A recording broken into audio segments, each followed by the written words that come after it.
good morning. So we know inspectors general, they're typically thought to be independent, nonpartisan figures within government agencies. One of the officials who was fired, Interior Department IG Mark Greenblatt, actually appointed by Mr. Trump in 2019. So walk us through what happened here, what some of these officials are saying.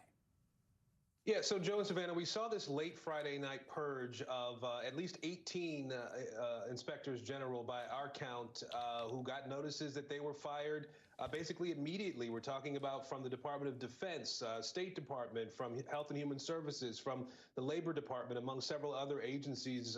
And you made the point that one of the concerns that has been brought up by both Democrats and Republicans through the weekend was that there is a law in place that was tightened back in 2022 to make sure that if these independent inspectors were going to be fired, it had to happen with a 30-day notice to Congress that included a detailed explanation as to why these people were being fired. And I want you to hear, you mentioned Mr. Greenblatt, I want you to hear part of his concern about these firings having happened and the way that they happened. This was sort of the worst case scenario, was a mass firing,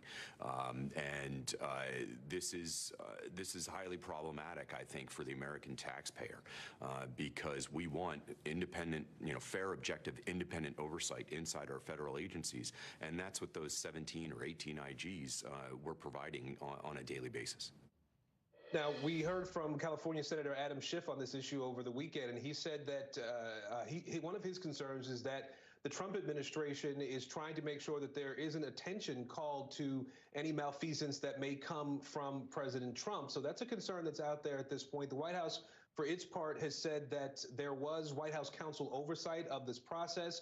But one official told our team that they're going to check back to make sure that there weren't concerns, legal concerns from the White House counsel's office about this